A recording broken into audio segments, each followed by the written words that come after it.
오늘 저희들이 주신 하나님의 말씀을 같이 찾겠습니다. 구약 성경이고요. 욥기입니다.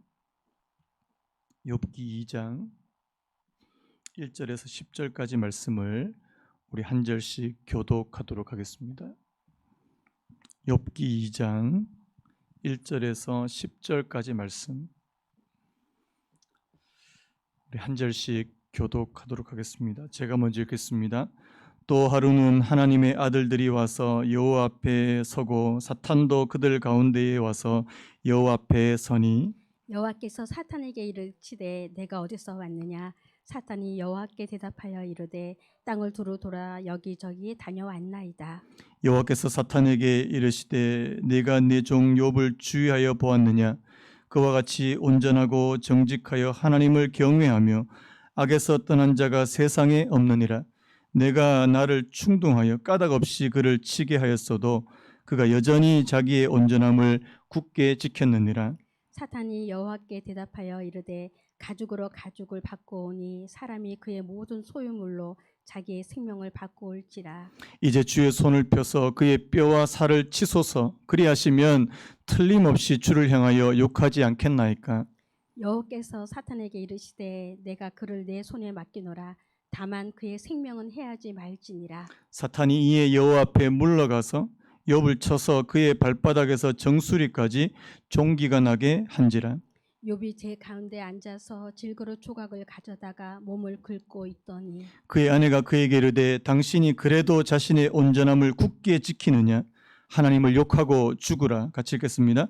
그가 이르되 그대의 말이 한 어리석은 여자의 말 같도다. 우리가 하나님께 복을 받았은즉 화도 받지 아니하겠느냐 하고 이 모든 일에 욥이 입술로 범죄하지 아니하니라. 아멘. 오늘 말씀의 제목을 한번 따라해 보시겠습니까? 시험은 한 번으로 끝나지 않는다. 한 번 더요. 시험은 한 번으로 끝나지 않는다.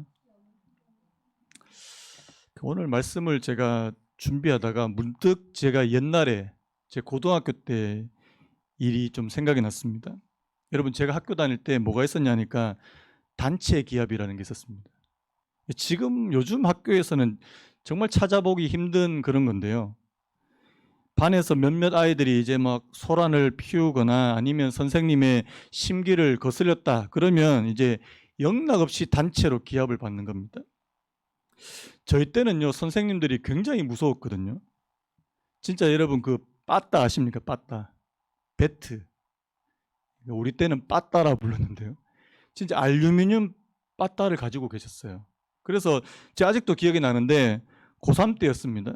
선생님이 반 전체 성적이, 그러니까 뭐 성적 떨어진 사람만 때린 게 아니고 반 전체 성적이 떨어졌다고 다 때리시는 거예요. 아직도 제 마음속에 이렇게 울분이 남아 있습니다. 왜 내가 성적이 떨어진 것도 아닌데 왜 다 맞아야 되나? 굉장히 억울하다는 그런 생각을 했어요. 여러분, 제가 오늘 말씀을 준비하면서 왜 이게 생각난 줄 아시겠죠? 욥도 엄청 억울하다는 생각이 드는 거예요. 그 유진 피터슨이라는 유명한 목사님 있잖아요. 이분도 저하고 비슷한 생각을 하신 것 같아요. 이분이 이제 욥기에 관해서 글을 쓰신 게 있는데요. 한번 들어보시기 바랍니다. 우리를 괴롭게 하는 것은 고난 자체가 아니다. 억울한 고난이다. 다들 어렸을 때 부모의 말을 듣지 않아 벌을 받은 적이 있을 것이다.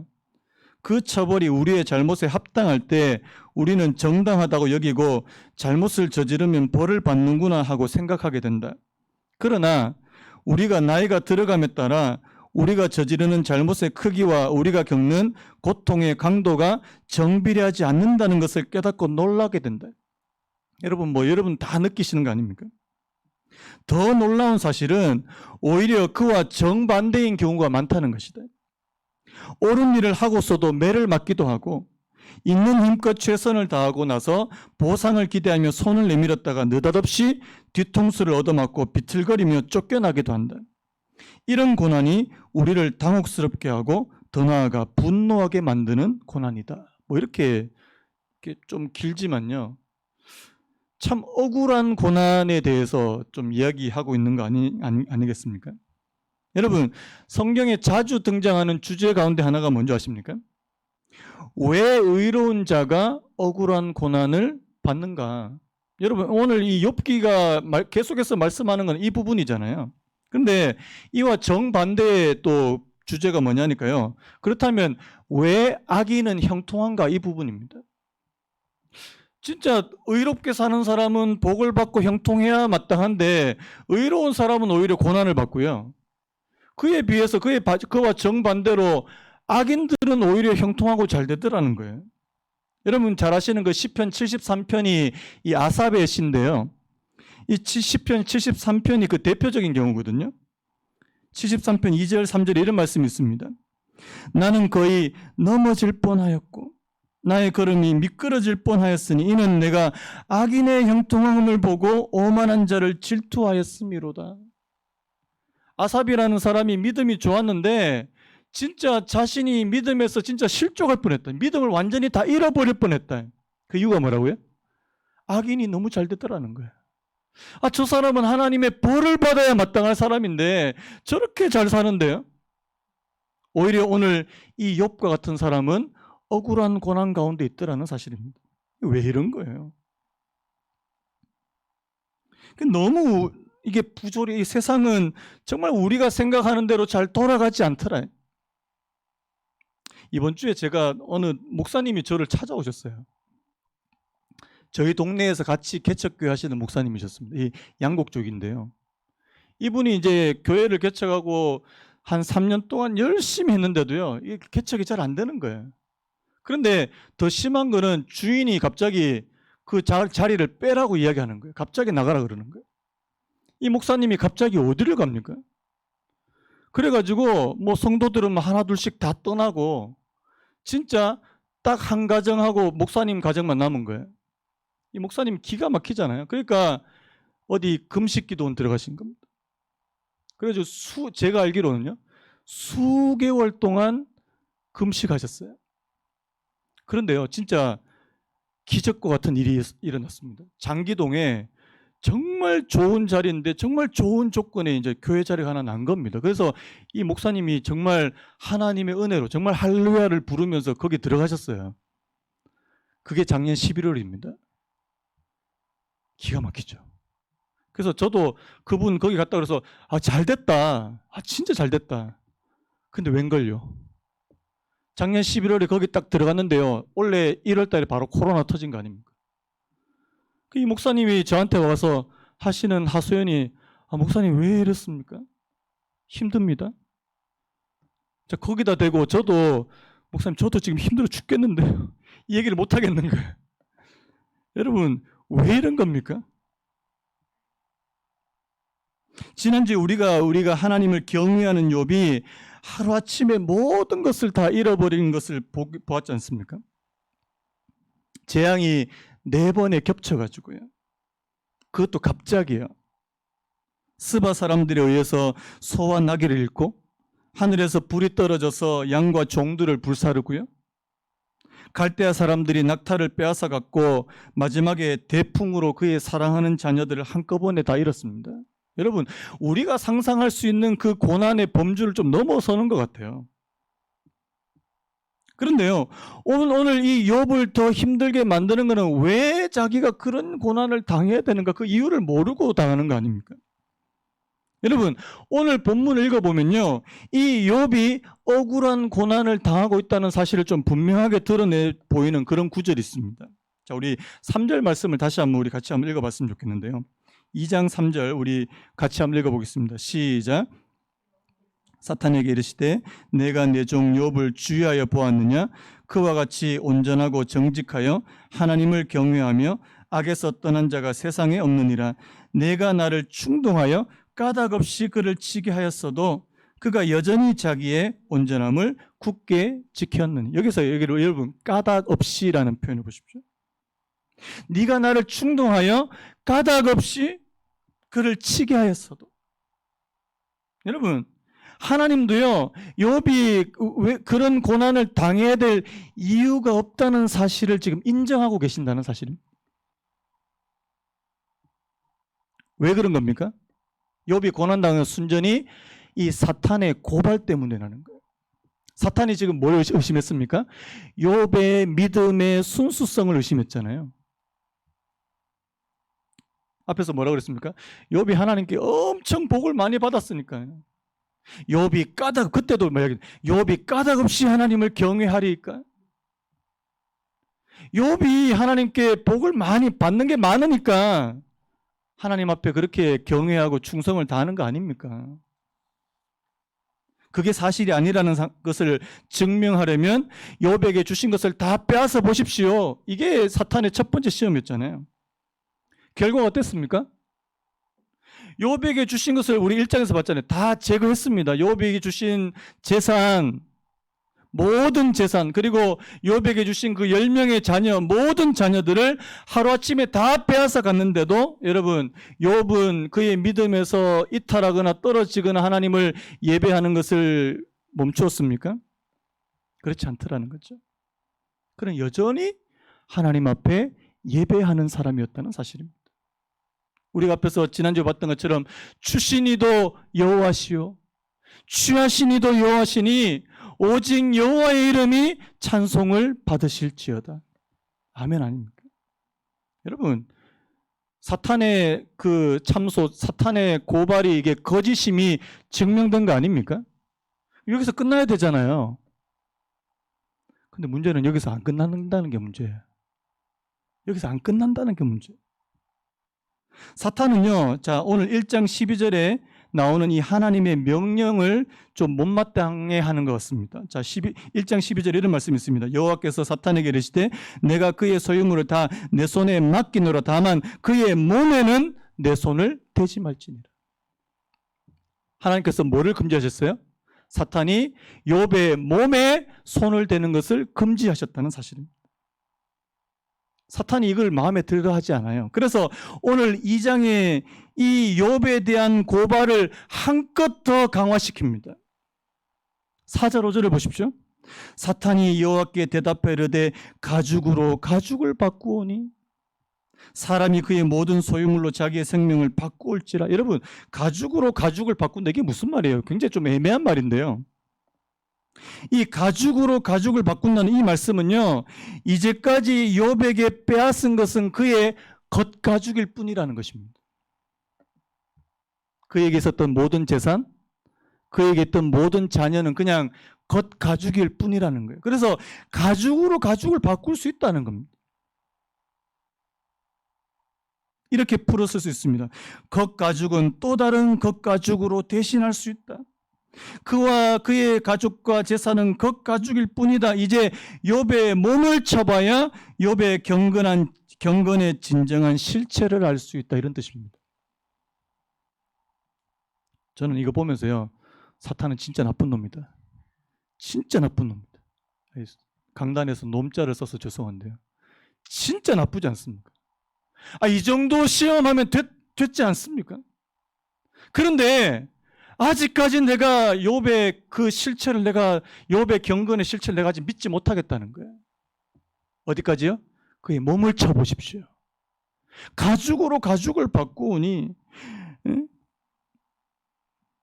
사람이 그의 모든 소유물로 자기의 생명을 바꾸니. 여러분, 사람이 아무리 돈이 많고 해도 어디에요? 자기 목숨 앞에서는요, 뭐도 필요 없어요? 돈도 필요 없다는 거예요. 자기 자녀도 필요 없다는 거예요. 왜? 자기 목숨 앞에서는. 그래서 하는 말이 이제 주의 손을 펴서 그의 뼈와 살을 치소서, 그리하시면 틀림없이 주를 향하여 욕하지 않겠나이까? 그 크리스토퍼 애쉬라는 분의 그 욥기 강의서가 있는데요, 이분이 이런 글을 썼습니다. 한번 들어보십시오. 사람의 존재가 소유보다 그의 마음에 더 가깝다. 자, 지금 그의 몸을 치는 것은 무엇을 치는 것과 같은 거예요? 그의 존재를 치는 것이다. 앞에서 그의 소유를 다 쳤다면 이제 그의 존재를 치는 거예요. 그래서 사람의 존재가 소유보다 더 그의 마음에 더 가깝다. 비인격적인 소유는 인격적인 관계든 간에 나는 내 소유에 붙어 있다. 이것을 잃으면 마음이 아프다. 마음이 아픈 건 사실이에요. 그러나 내 속가죽이 뚫리고 내 존재가 몸과 영혼이 공격당할 때만큼 아프지는 않다. 사탄은 바로 이것을 요구한다. 저는 이 말이 참 이게 동의가 되는 거예요. 사탄은 우리의 그 진짜 내면, 우리의 몸, 우리의 존재를 공격하고 그 존재가 흔들릴 때 우리가 진짜 하나님을 믿는 사람인지 그 실체를 드러나게 내보이겠다는 그렇게 얘기하는 겁니다. 다시 한번 말씀드리지만 사탄 진짜 나쁜 놈이에요. 그런데 우리는 여기서요, 사탄이 진짜 시험하는 이 사탄의 우리의 목적을 알게 됩니다. 여러분, 지금 사탄이 뭘 보고 싶은 거예요?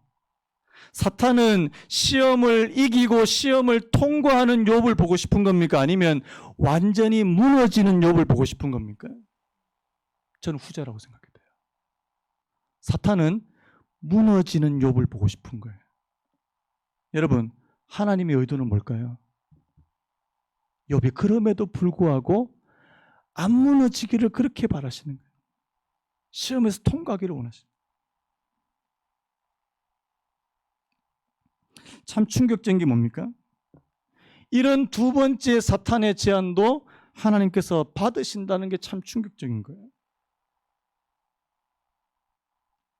그런데 여러분, 하나님이 욥이 무너지는 것을 보기를 원하시는 게 아니잖아요.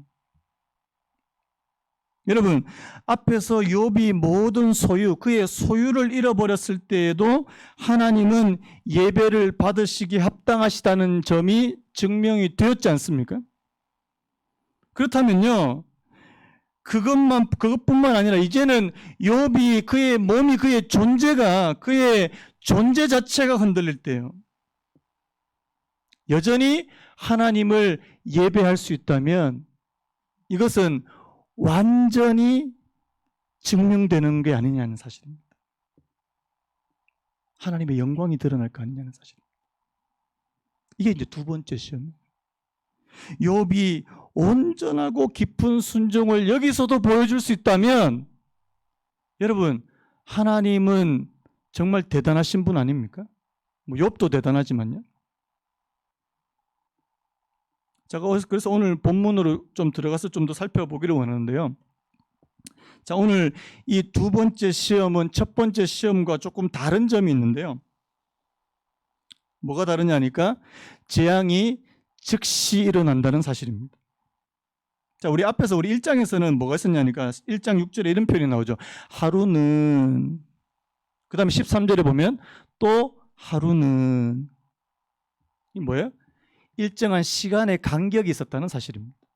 근데 오늘 2장에 가서 이 사탄이 하나님의 제가를 딱 얻은 이 6절 바로 다음에, 자, 7절에 바로 뭐라고 되어 있습니까? 사탄이 이에 하루는이 없습니다. 사탄의 공격이 더 빠르게, 더 즉각적으로 이루어졌다는 사실. 또 한 가지는 뭐냐니까요.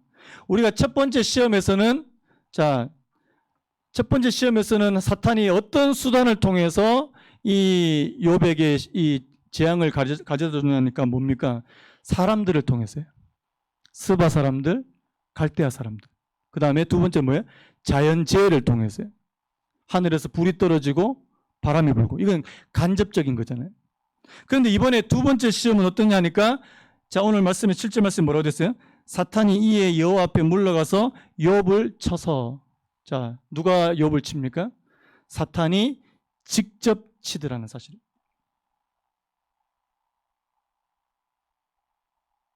어떤 차이점이 있는지 아시겠죠? 그의 두 번째 시험은 더 즉각적이고요, 더 속도가 빠르고, 그리고 더 사탄이 직접 그렇게 이 욥에게 가격하더라는 사실. 7절에 보니까요, 사탄이 이에 여호와 앞에 물러가서 욥을 쳐서 그의 발바닥에서 정수리까지 종기가 나게 했다. 여러분, 이게 구체적으로 어떤 질병인지 잘 모르겠는데요, 온 몸에 염증이 이제 확 생겨나거든요. 제가 오늘 이 말씀을 준비하다가 진짜 이번 주에 진짜 우연입니다. 저희 집사람이 동영상을 하나 보여주는데 제가 그걸 못 보겠더라고요. 사진 잠깐 준비했는데요, 제가 이분 얼굴을 잘 못 보겠더라고요. 진짜 너무 끔찍해서. 여러분, 그 신경섬유종이라는 질병 들어보셨습니까?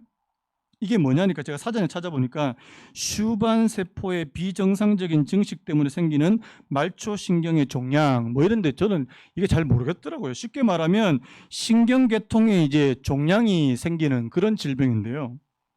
이게 굉장히 무서운 질병인 게 뭐냐니까 몸의 각종 부위에 모든 부위에 그리고 특별히 신경 부위에 이 종양이 생기기 때문에 완전히 제거가 안 된다는 거예요. 어느 정도로 종양이 크냐? 그 종양이 1kg. 뭐 그러니까 아이들 머리통만한 그런 종양이 몸에 생긴다는 거예요. 제가 예전에 아주 오래됐습니다. 한 4년 가까이 된 것 같아요. 한 4년 전에 이 심현희 씨라는 분입니다.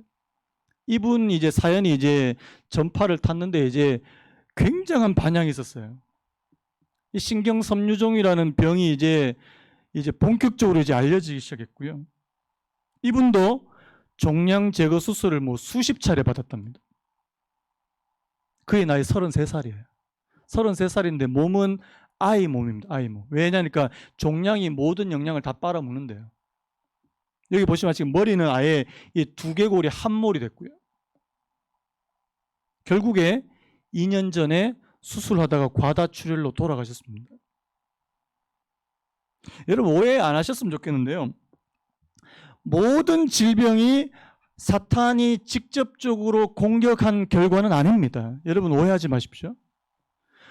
뭐 어떤 분들은 뭐 감기만 걸려도 막 귀신이 그랬다면 이건 아니에요. 그건 아니에요. 그런데요. 그리고요, 이 모든 또 이 질병이 하나님께서 주시는 그런 벌이다, 징계다, 이렇게 또 생각하시는 것도 곤란합니다. 그런데 오늘 이 욥이 당한 이 질병만큼은 자, 누가 준 거예요? 사탄이 직접 준 거라는 사실. 자, 여러분, 사탄이요, 지금 욥의 몸을 쳤을 때 욥 자신이 건강 외에 또 두 가지를 더 잃게 됩니다. 자, 8절 말씀 보십시오. 우리 8절 같이 읽어보겠습니다. 시작. 욥이 제 가운데 앉아서 질그릇 조각을 가져다가 몸을 긁고 있더니. 저는 여기서요, 욥이 자신의 건강 외에 또 한 가지를 잃어버렸다고 생각이 드는데 그게 뭐냐니까 자신의 명예예요. 명예. 왜 이런 말씀을 하냐니까요. 이전에 욥이 어떤 사람이었습니까? 동방 사람들 중에 가장 훌륭한 사람, 가장 큰 사람. 그 욥기 29장에 보면 자신의 과거를 회상하고 그렇게 고백하는 그런 장면이 나오는데요. 욥기 29장 7절에서 12절에 보면 이런 말씀이 있습니다. 그때에는 내가 나가서 성문에 이르기도 하며 내 자리를 거리에 마련하기도 하였느니라. 나를 보고 젊은이들은 숨으며 노인들은 일어나서 서며 유지들은 말을 삼가고 손으로 입을 가리며 지도자들은 말소리를 낮추었으니 그들의 혀가 입천장에 붙었느니라. 귀가 들은 즉 나를 축복하고 눈이 본 즉 나를 증언하였나니 이는 부르짖는 빈민과 도와줄 자가 없는 고아를 내가 건졌습니다.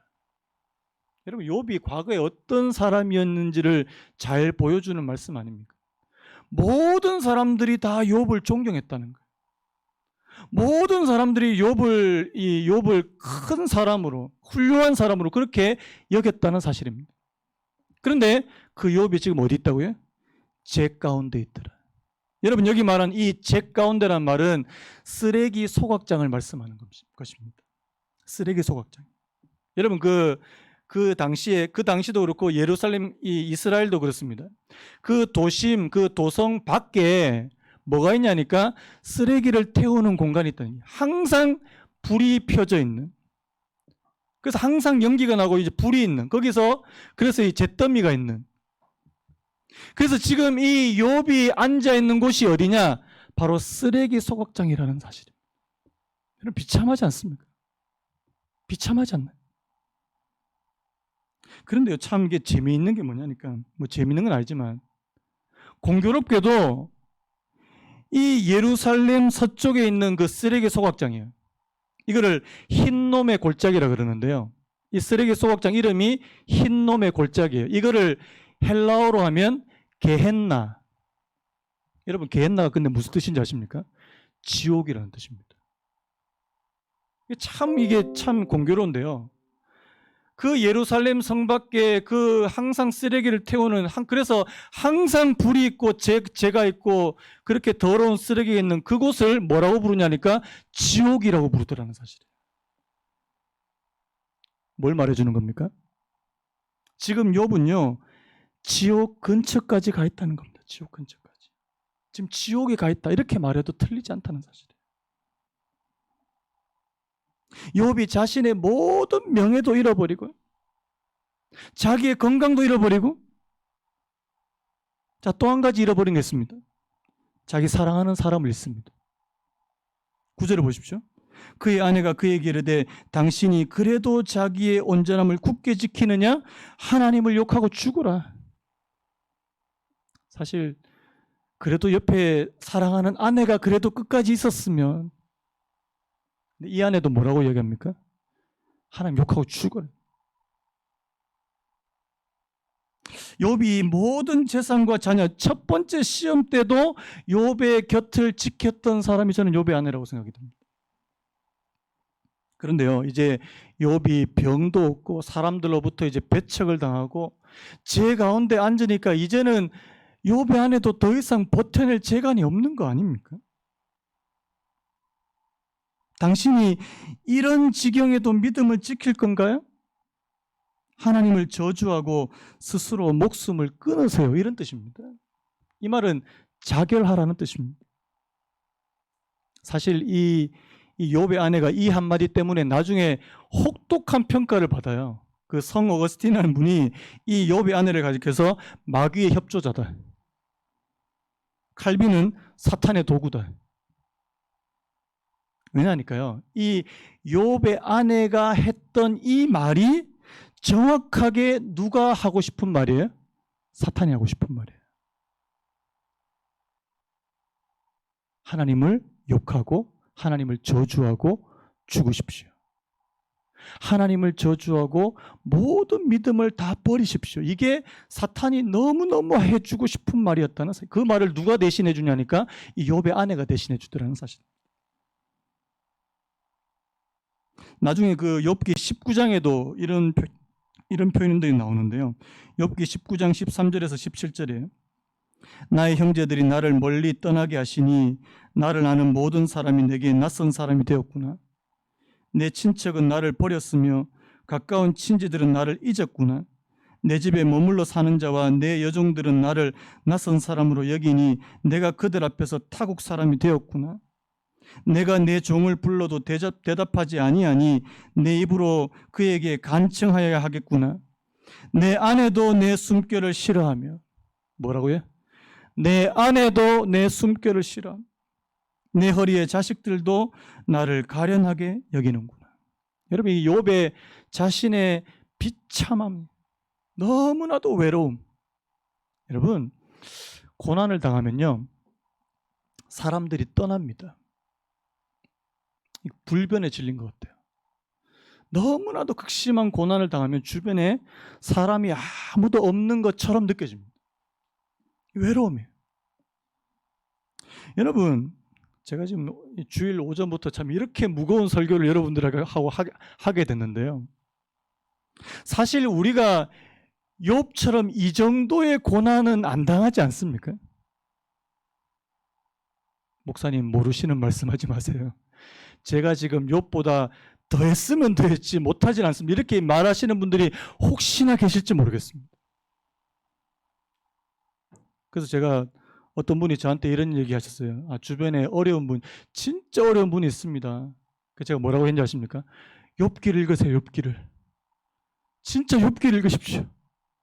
여러분 저는요 지금 이 시기가 욥기를 읽은 절호의 타이밍이라는 생각이 들어요. 욥기 읽으십시오. 읽어보셨습니까? 처음부터 끝까지. 너무나도 한 구절 한 구절이 정말 저희들한테 너무나도 구구절절이 다가오는 거 아닙니까? 내가 비록 욥처럼 그 정도로 힘든 부분은 아니지만요. 자, 오늘 여기까지 봤습니다. 자, 여기까지 봤는데, 자, 욥이, 자, 마지막 10절 남겨놓고, 이제 욥이 두 번째 시험도 통과하는 것 같습니까? 못하는 것 같습니까? 통과하죠. 자, 10절 말씀 볼까요? 그가 이르되 그대의 말이 한 어리석은 여자의 말 같도다. 우리가 하나님께 복을 받았은즉 화도 받지 아니하겠느냐? 우리가 하나님께 복을 받았은즉 화도 받지 아니하겠느냐? 하고 이 모든 일에 욥이 입술로 범죄하지 아니하니라. 이 욥이 두 번째 시험도 통과했는데 우리가 두 가지 사실에서 이 부분을 확인할 수 있습니다. 첫 번째가 뭐냐니까 욥이 자기 입술로 범죄하지 않았다는 사실이에요. 여러분, 사람은요 자기 한계에 도달하게 되면 뭐라고 합니까? 자신의 밑바닥이 다 드러난다 그러잖아요. 자신의 한계에 도달했는데 욥에게서 나오는 말 어떤 말입니까? 자, 오늘 자기 아내에 대해서도 뭐라고 얘기합니까? 그대의 말이 한 어리석은 여자의 말 같도다. 우리 같으면 하나님을 욕하고 죽어. 우리는요, 니도 같이 죽자. 이렇게 이야기가 쉽는데요. 이렇게 이야기가 쉬운데요. 그대의 말이 참 어리석은 여자의 말 같도다. 자기 아내에 대해서도 막 그런 마음을 품지 않아요. 그게 그렇게 그대로 입으로 나오는 거 아닙니까? 저는 이 욥의 이 말을 보면서요 정말 감탄하지 않을 수 없습니다. 우리는 조금 어려운 일이 생기면 입을 다물어야 되는데 입이 잘 다물어지지 않습니다. 입을 열면은 뭐가 나와요? 남 탓. 저 사람 때문에. 저 사람 때문에. 자기 탓은 잘 안 합니다. 근데 주로 남 탓. 다른 사람 비난하고. 저 사람만 아니면 되는데. 저 사람 때문에 또. 여러분 혹시 그러셨다면 주님 앞에 은혜를 구하시기 바랍니다. 우리가 입을 열면은 진짜 다른 사람 비난하고 또 정죄하고 또 원망하고 불평하고. 그런데요, 이 욥은요 자기 입술로 범죄하지 않았다는 사실이 굉장히 중요한 사실입니다. 또 한 가지는 뭐예요? 욥이 하나님에 대해서 굉장히 놀라운 관점을 가지고 있다는 사실. 하나님 어떤 분이시라고요? 우리가 하나님께 복을 받았은즉 화도 받지 않겠느냐? 제가 메시지 성경으로 보니까 이렇게 됐더라고요. 우리가 하나님께 좋은 날도 받았는데 나쁜 날도 받는 게 당연하지 않소? 여러분 이렇게 생각하시는 분 아멘요? 아무도 아멘 안 하시네요. 자, 내가 하나님께부터 복을 받을 수 있습니다. 자, 화도 받을 수 있습니까? 하나님께서 내게 좋은 날을 주실 때도 있지만 내게 슬프고 탄식하고 애통할 날도 주신다는 사실 여러분 인정하시냐고요? 근데 많은 분들 어떻게 생각합니까? 복을 주시면 하나님, 복을 안 주시면 하나님 아니야. 여러분 이게 문제라는 거예요. 욥이 지금 가지고 있는 하나님에 대한 놀라운 관점은요, 하나님은 내게 복을 주실 수도 있고 화를 주실 수도 있는 분이시다. 앞에서도 뭐라고 말했습니까? 주시는 이도 여호와시오, 가져가시는 이도 여호와시다. 여기까지 하면은 참 우리가 이 욥기 특별히 오늘 2장 말씀을 보면서요, 우리와 너무 차이 나진 거 아닌가? 오늘 우리의 이 욥의 모습을 보면서 우리의 믿음과 비교해 볼 때 너무 차이 나지 않나라는 생각을 할 때가 저도 그런 생각이 들었습니다. 우리는 과연 이런 경우가 만약에라도 온다면 욥처럼 할 수 있을까? 저는 자신 없어요. 솔직하게. 여러분 자신 있으세요? 저 솔직히 자신 없어요. 우리의 소유, 우리가 가지고 있는 재산이나 자녀들을 잃어버린 우리의 소유를 잃어버렸을 때도 우리의 믿음은 막 엄청 흔들릴 거예요. 그런데 우리의 몸, 우리의 존재까지 흔들린다면 어떤 일이 벌어질까요? 그때도 내가 믿음을, 온전함을 지킬 수 있겠느냐는 사실. 그래서 이 생각이 드는 겁니다. 우리의 믿음이 정말 우리에게 찾아오는 역경을 견딜 만큼 그렇게 강한가라는 사실이 드는 거예요. 여러분 어떠세요? 충분히 강합니까? 아니면 허약합니까? 그래서 성경에 보면요, 하나님께서 우리가 감당하지 못하는 환난을 안 주신대요. 아멘이죠? 진짜 아멘이죠. 왜? 우리에게 욥과 같은 이런 일을 하면 우리 감당을 못하니까 안 주시는 거예요. 감당하면 주시겠죠. 하나님의 은혜입니다, 정말. 근데 욥은요, 이걸 다 감당해요. 마틴 루터가 이런 말 했습니다. 하나님이 수많은 시련으로 우리의 소유와 생명을 다 걷어가신다면 더 귀한 무언가에 매달리지 않고는, 즉 믿음으로 주님과 하나가 되지 않고는 차분한 마음으로 어려움을 견뎌낼 길이 없다. 무슨 말씀인지 아시겠죠? 우리가 진짜 이런 어려움을 견뎌낼 그런 믿음이 있냐는 거예요. 누가복음 22장 31절에도요, 예수님께서 베드로를 위해서 이렇게 말씀하지 않습니까? 시몬아 시몬아 보라, 사탄이 너를 밀가부르듯 하려고 요구하였으나. 여러분, 밀가부는 게 뭐예요? 그 채를 보시면 아시겠죠? 이렇게 채에다가 곡식을 담고 막 이렇게 흔들어요. 쳐요. 채를 쳐요. 이게 밀가부르듯 하는 겁니다. 여러분, 밀가부르듯 하는 이유가 뭡니까? 알곡과 쭉정이를 갈라내는 거예요. 하나님께서 이 사탄이 욥을 가지고 막 밀가부르듯이 그렇게 흔들었습니다. 알곡입니까? 가라지입니까? 알곡이죠. 오늘 저와 여러분들도 하나님께서 이렇게 이 사탄 때문에 이렇게 흔드실 때가 있을까요? 없을까요? 왜 없겠습니까? 그래서 베드로전서 1장 7절에 이렇게 말씀합니다. 우리 베드로전서 1장 7절을 우리 같이 한번 큰 소리로 한번 같이 한번 읽어봤으면 좋겠습니다. 베드로전서 1장 7절 시작. 너희 믿음의 확실함은 불로 연단하여도 없어질 금보다 더 귀하여 예수 그리스도께서 나타나실 때에 칭찬과 영광과 존귀를 얻게 할 것이니라. 이 말씀 믿으시면 아멘요. 너희 믿음의 확실함이 불로 연단되어 없어질 금보다 더 귀하여. 불은 뭘까요? 우리에게 모든 불순물들을 태워버리는 그 고통, 고난, 이걸 불이라고 한다면 거기서 우리에게 나오는 그 결과물은 바로 순금과 같은 우리의 믿음이라는 사실입니다.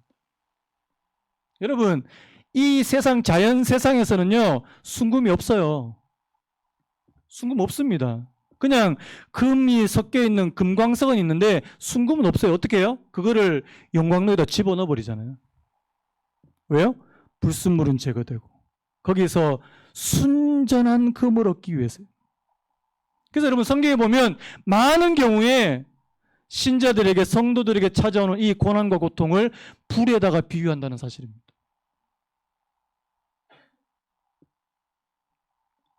말씀을 좀 마무리하려고 하는데요, 세월이 갈수록 믿음을 지키기가 어렵다는 생각을 요즘 너무너무 많이 합니다. 저는 요즘과 같은 코로나 시대는요, 믿음을 지키기가 더 어렵다는 생각이 들어요. 제가 솔직하게 말씀드릴까요? 이 코로나가 이게 정말 장기화되면은 진짜 믿음을 다 지킬 수 있을까라는 생각이 드는, 저 자신조차도요. 제가 어떤 생각까지 했냐니까요, 이 코로나가 한 3, 4년 되면 나 목회 그만둬야 되지 않을까라는 생각도 했습니다. 진짜. 뭐 이렇게 해서 어떻게 하겠습니까? 시대의 흐름은 너무나도 거세고요, 우리는 너무나도 약해요. 세상은 강하고요, 교회는 너무나도 약해 빠져 있습니다. 뭐 어떻게 합니까? 그래서 오늘 이 욥기 말씀을 저와 여러분들에게 주셨다고 저는 확신합니다. 야고보서 5장 11절. 보라, 인내하는 자를 우리가 복되다 하나니 너희가 욥의 인내를 들었고 주께서 주신 결말을 보았거니와 주는 가장 자비하시고 긍휼히 여기시는 이시니라. 저는요, 이 말씀이에요. 욥의 인내를 너희가 들어. 여러분, 욥의 인내를 기억하신 은혜 있기를 간절히 바랍니다. 진짜 하나님, 세월이 가면 갈수록 정말 믿음 지키기가 너무너무 어렵습니다. 우리 아이들이 정말 하나님의 자녀로 살아가기 너무너무 어려운 때입니다. 어찌하겠습니까? 그래서 욥을 너희들에게 보여준 거 아니냐고. 그래서 욥기를 주신 거 아니냐고.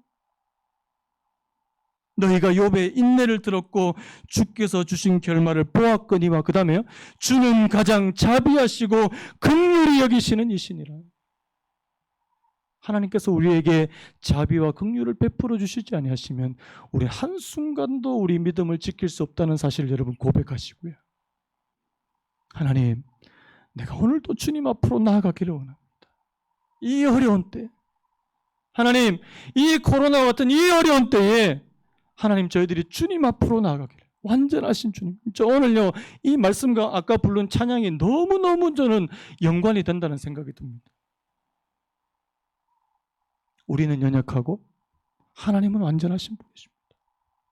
하나님, 그래서요, 연약한 우리 자신을 정말 긍휼히 여기시고 자비를 베풀어 주실 분은 하나님 한 분밖에 없습니다.